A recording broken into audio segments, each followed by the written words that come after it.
Hello friend, नमस्कार। कैसे हैं आप लोग। आज है 23 दिसंबर 2021 और 23 दिसंबर 2021 तक के जितने भी सुर्खियों में रहे प्रश्न उन पर हम लोग चर्चा करेंगे। आज का हमारा पहला प्रश्न है, क्या कह रहा है, रूसी हॉकी टीम को क्या कहा जाता है। क्या कहा जाता है? लाल मशीन कहा जाता है। ये भैया जो हॉकी टीम है ये आइस पे खेले जाने वाला है। ये जो इस समय मैच चल रहा था फिनलैंड के साथ में, ये आइस पे खेला जाने वाले मैच है। और आइस पे जब खेलने की बात होती है तो कुछ ही देश खेलते हैं, क्योंकि सब जगह तो आइस होती नहीं। इंडिया में जैसे लद्दाख है, जैसे इन एरियाओं में होता है, लेकिन वहाँ पे सब जगह मैच नहीं हो सकता है।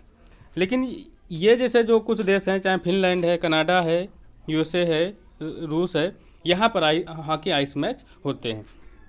लेकिन ये चर्चा में क्यों रहा? चर्चा में रहने का सबसे बड़ा रीज़न ये था क्योंकि यहाँ पर जो रूसी टीम है, रूसी की हॉकी टीम ने यहाँ पर इन्होंने एसएसआर मतलब सोवियत रूस संघ की ड्रेस पहनी थी। इसमें देखिए इनके नाम के आगे जो लिखा हुआ है, ये देखिए CCP लिखा हुआ है। ये यूएसएसआर का सिंबल हुआ करता था। यूएसएसआर का जो सिंबल हुआ करता था, इसको देख करके मतलब जो फिनलैंड के जो राष्ट्राध्यक्ष थे उन्होंने इसका मतलब अपोज भी किया कि ये किस तरीके का मैसेज देने का प्रयास किया जा रहा है। लेकिन उसके बाद में रसिया की तरफ से मतलब सफाई आती है कि नहीं, ये हमने एक सेलिब्रेशन था जो हमारी टीम ने 75 साल पहले कुछ किया था, इसलिए इसको हम लोगों ने उस ड्रेस को पहना हुआ है। अब यूएसएसआर की बात आती तो देखिए क्या लिखा है, Russia's national ice hockey team sparked outrage in northern Europe by wearing throwback jersey from its Soviet past during an overtime loss to Finland Sunday। ठीक, amid rising tension between the Kremlin and the West। ठीक, तो देखो इसका सीधा सा message यही था कि जो हम लोगों ने यूएसएसआर का पहना हुआ है इसका इन लोगों ने विरोध भी किया। और यूएसएसआर का अगर हम लोग मैप आप लोगों को दिखाएं तो देखिए यूएसएसआर पहले ये हुआ करता था। ठीक, जो सेकेंड वर्ल्ड वार चल रहा था तो विजित राष्ट्रों में यूएसएफ भी था, अमेरिका भी था और यूएसएसआर भी था। लेकिन इसके बाद में जब अमेरिका ने जापान पर 1945 में नागासाकी और हिरोशिमा पर 2 परमाणु बम गिराए, तो जिससे यूएसएसआर और सेकेंड वर्ल्ड वार का तो अंत हो जाता है। लेकिन यूएसएसआर जो समय सोवियत रूस था और यूएसए में कोल्ड वार स्टार्ट हो जाता है, दोनों एक दूसरे के अपोजिट हो जाते हैं। उसके बाद में इसका विघटन हो जाता है यूएसएसआर का, और ये 15 देशों में टूट जाता है। ये जो प्रेजेंट टाइम में जो बड़ा देश बचता है वो रसिया बचता है, बाकी सभी छोटे छोटे देशों में टूट जाते हैं। अगर उन 15 देशों की अगर हम लोग बात करें जो 1991 में बने हुए थे, Russia, Estonia, Latvia, Lithuania, Belarus, Ukraine, Moldova, Georgia और Armenia, Azerbaijan, Kazakhstan, Uzbekistan, Turkmenistan, Kyrgyzstan, Tajikistan, ये सारे इतने सारे देशों में टूट जाता है। तो ये भी आप लोगों को याद रखना है कि यूएसएसआर का विघटन कब हुआ था? 1991 में हुआ था, कोल्ड वार के दौरान। उसके बाद में हमारा अगला प्रश्न है। अगला प्रश्न ये है कि CCW का पूर्ण रूप क्या है? तो देखिए इसका जो आंसर होगा convection on certain conventional weapons. ठीक, ये है क्या? इसके बारे में देखो, इसमें क्या होता है कि killer robots are science fiction. ये देखिए लिखा हुआ है to ban them is growing. इसका मतलब ये है यूएन में 125 देशों की मीटिंग होती है और वहाँ पे चर्चा की जाती है कि ये जो किलर ड्रोन बनाए जा रोबोट बनाए जा रहे हैं, इन पे बैन लगाया जाना चाहिए। क्योंकि अगर ये हमारे इस संसार में बन गए तो ड्रोन तो फिर भी मतलब जैसे मानव द्वारा संचालित होते हैं, लेकिन ये सीधे सीधे सॉफ्टवेयर से संचालित होंगे और ये किसी के साथ में भी वो नहीं करेंगे, जिससे एक नई सेना तैयार हो रही है जो हमारे भविष्य के लिए, मानव जाति के लिए ही खतरनाक हो सकती है। इसके लिए अमेरिका और चाइना ने इसका अपोज किया। उन्होंने कहा कि हम इससे वापस नहीं जा सकते हैं, क्योंकि हम लोगों ने इस पर पहले से ही ऑलरेडी अरबों डॉलरों में पैसा खर्च कर चुके हैं। उसके बाद में देखिए, अगर ये देखिए क्या है किलर रोबोट। किलर रोबोट मतलब रोबोटिक सेना तैयार की जा रही है। ये आप लोगों को एक मूवी का सीन है रजनीकांत का, अगर आप लोगों को याद हो तो इसमें देखिए यही दिखाया गया था कि मतलब रजनीकांत ने जो बनाए हुए थे रोबोट, तो उसने रोबोटों की एक सेना बना ली थी, तो उसको किस तरीके से डिस्ट्रॉय किया। तो ये देखिए क्या कह रहा है कि किलर रोबोट आर्टिफिशियल इंटेलिजेंस आधारित वेपन्स, ठीक, ये एक वेपन्स ही होता है। इन फुली ऑटोमेटेड वेपन्स को इंसान संचालित नहीं करते और इनको इंसान संचालित नहीं करेंगे। किलर रोबोट्स हमला करने या मारने का फैसला एवन से खुद करता है, ठीक। तो इन सारी चीज़ों का भी यहाँ पर वो है, इसीलिए इसका सभी जगहों पे विरोध हो रहा है। ये देखिए ये है क्या कह रहा है, this year for the first time a majority of the 125 nations that belong to an agreement called the Convention on Certain Conventional Weapons set the wanted curbs on killer robots। 100 UN की अध्यक्षता में 125 देशों ने सीधे यही मांग की है कि हमें इस तरीके के हथियार नहीं बनाने चाहिए, इससे मानव जाति को भी खतरा हो सकता है, क्योंकि ये प्रोग्राम आधारित होंगे और ये सेल्फ डिसीजन मेकर होंगे, ये हमारे डिसीजन हमारे कंट्रोल में नहीं रहेंगे, जिससे पूरी मानव जाति को खतरा हो सकता है। अब देखिए इसमें यही चीज़ हमने बताई थी, but they were opposed by the members are developing these weapons, लेकिन ये उन लोगों के द्वारा विरोध भी किया गया। मोस्ट नोटेबल द स्टेट, ये क्या, यूनाइटेड स्टेट एंड रसिया, ठीक, इन लोगों के द्वारा इसका विरोध भी किया गया है। चालू हो गए, उतनी देर से नहीं चालू हुए थे।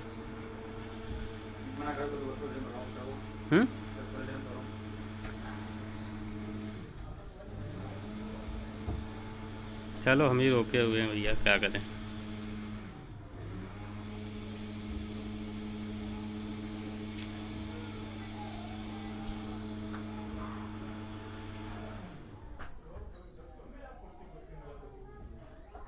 ये साले बड़े बेडअप हैं।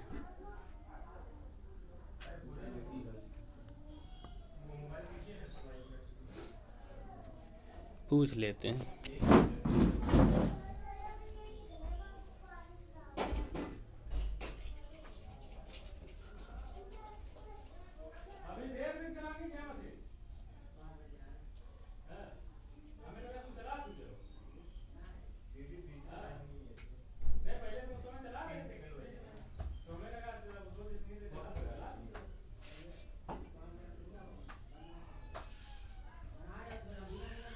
बना तो रहे, 10 मिनट रुक जाओ, 10 मिनट हमारा कंप्लीट हो जाएगा।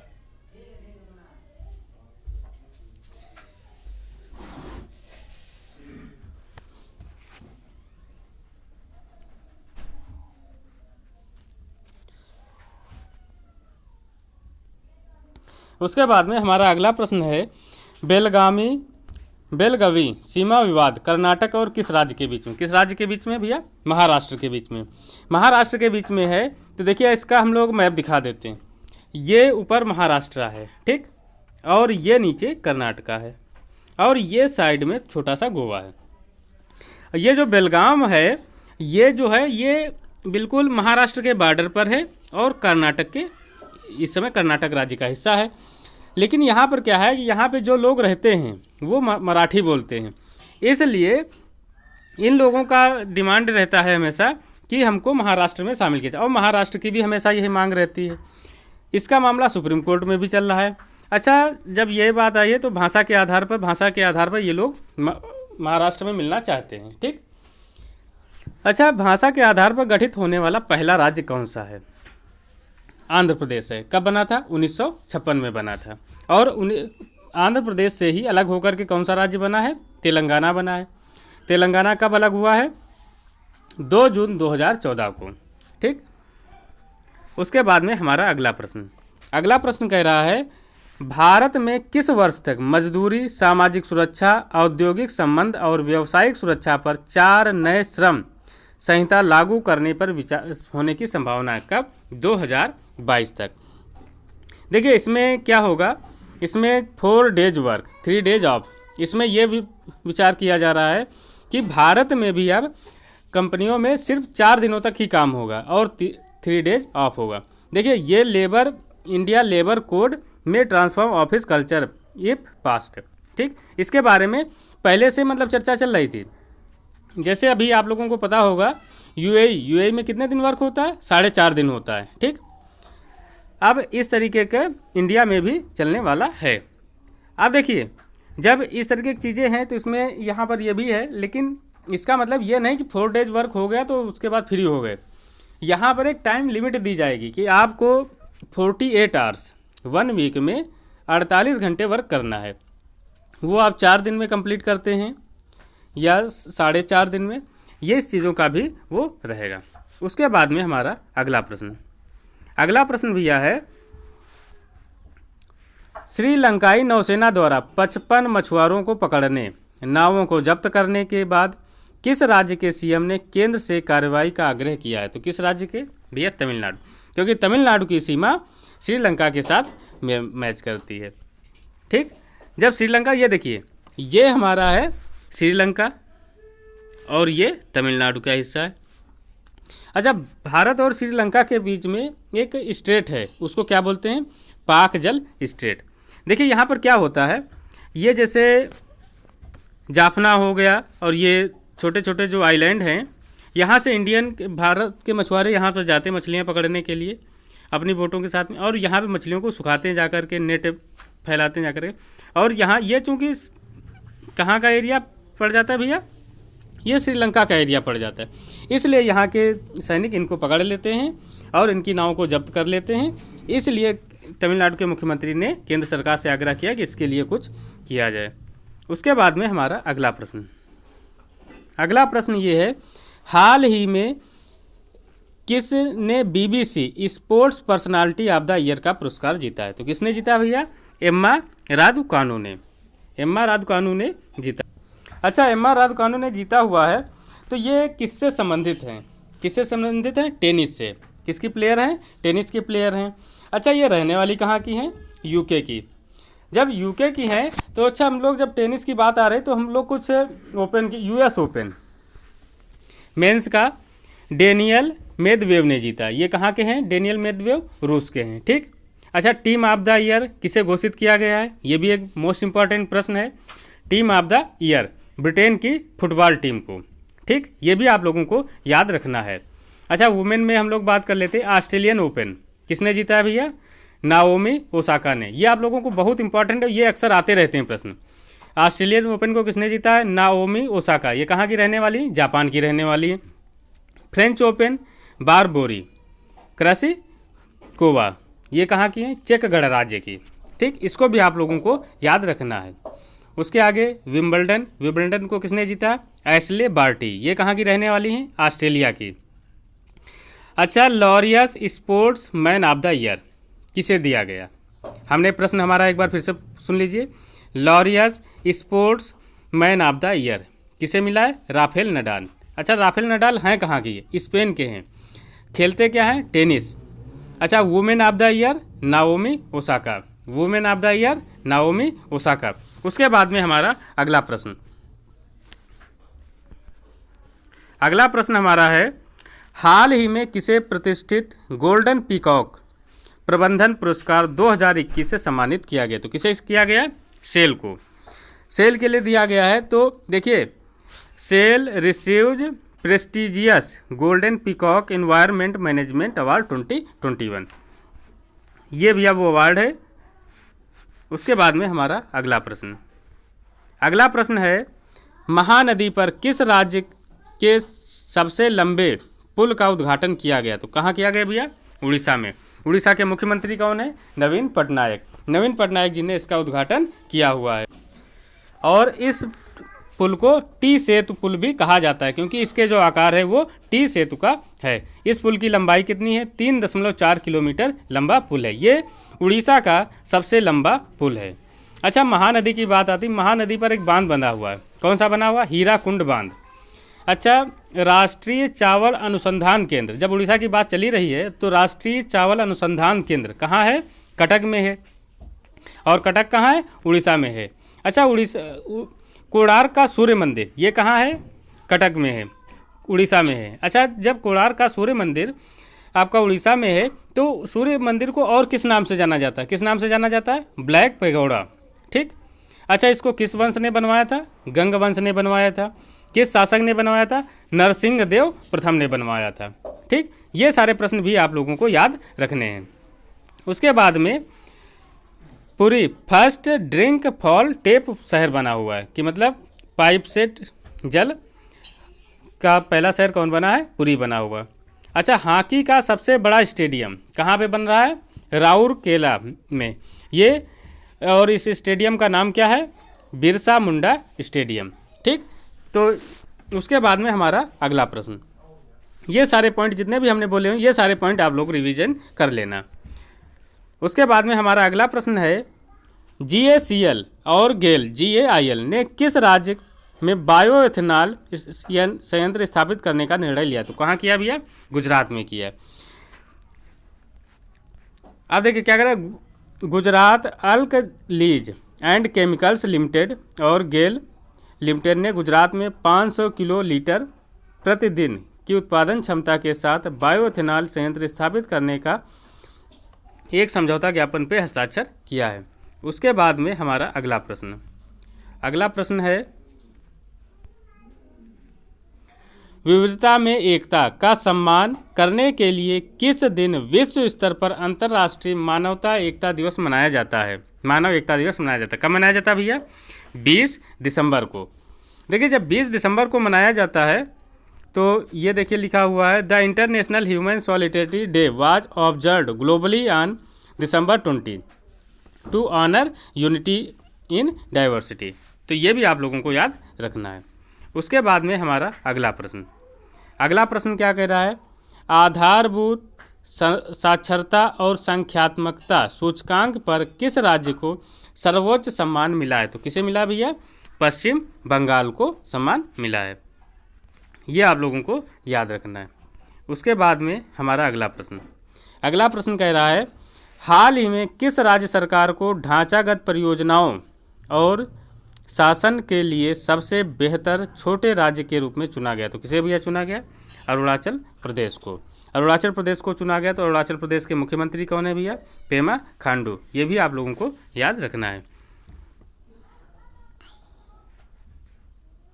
उसके बाद में हमारा अगला प्रश्न ये है कि किस राज्य सरकार ने महिलाओं बच्चों के खिलाफ अपराध को रोकने के लिए पिंक फोर्स शुरू की? पिंक फोर्स किसने शुरू की है? गोवा ने। गोवा की राजधानी क्या है? पणजी। गोवा की राजधानी पणजी है। गोवा के मुख्यमंत्री कौन है? प्रमोद सावंत। ये भी आप लोगों को याद रखना है। उसके बाद में हमारा अगला प्रश्न, हाल ही में सशस्त्र सीमा बल का कौन सा स्थापना दिवस मनाया गया? कौन सा मनाया गया? 58वां स्थापना दिवस मनाया गया। अच्छा, सशस्त्र सीमा बल का मोटो क्या होता है? ये आप लोगों को याद रखना है, सर्विस, सिक्योरिटी एंड ब्रदरहुड। सशस्त्र सीमा बल का मोटो क्या होता है? Service, security and brotherhood. अच्छा, DRDO का क्या होता है? बलस्य मूलम विज्ञानम। ठीक, इनके जो मोटो वाक्य होते हैं ये भी हमें याद होने चाहिए। उसके बाद में हमारा अगला प्रश्न ये है, हाल ही में किस राज्य में अंतर्राष्ट्रीय पंचायत और मध्यस्थता केंद्र का उद्घाटन किया गया? तो कहाँ किया गया भैया? तेलंगाना में किया गया। यहाँ पे जब किया गया है, अच्छा, तेलंगाना की राजधानी क्या है? हैदराबाद। ये राज्य कब बना? 2 जून 2014 को। अच्छा, इसका उद्घाटन किया किसने? CJI कौन है? NV रमन्ना। और वहाँ के मुख्यमंत्री कौन है? चंद्रशेखर राव। अच्छा, इसका मतलब रीज़न क्या था कि मतलब इसको क्यों बनाया गया? कोर्ट पर दबाव कम करने के लिए, क्योंकि कोर्ट में ऑलरेडी इतने ज़्यादा केस लंबित हैं, इसलिए अगर वहीं मध्यस्थता माध्यम से अगर हो जाए तो भी कोर्ट में केस ना जाए। अच्छा, जब हैदरा की बात आती है तेलंगाना की, तो 4 मीनार कहाँ है? हैदराबाद में। इसको अच्छा, हैदराबाद किस नदी के तट पर बसा हुआ है? मूसी नदी के तट पर बसा हुआ है। अच्छा, 39वीं वर्ल्ड हेरिटेज साइट किसे घोषित किया गया? रामप्पा मंदिर को। और रामप्पा मंदिर को काकतीय मंदिर भी कहा जाता है। उसके अलावा मृगवानी राष्ट्रीय उद्यान कहाँ स्थित है? तेलंगाना में। आंध्र प्रदेश की राजधानी अमरावती। देखिए, ये सारे प्रश्न हम इसलिए रिवीजन करा देते हैं क्योंकि आप लोग बार बार नोट तो करेंगे नहीं, तो एक ही वीडियो को कई बार देखिए तो आपको वो सारे पॉइंट्स एक धीरे धीरे करके याद हो जाएंगे। अगला प्रश्न है हमारा इंपॉर्टेंट डेज में 22 दिसंबर नेशनल मैथमेटिक्स डे, जो कल मनाया गया था। 23 दिसंबर किसान दिवस। एक पुस्तक है India's ancient legacy of wellness, doctor Rekha Chaudhary. ठीक, तो दोस्तों आज के लिए हम लोग इतना ही रखते हैं, और अगर हमारा वीडियो पसंद आता है तो उसको लाइक, शेयर और सब्सक्राइब जरूर करें। Okay, thank you for watching.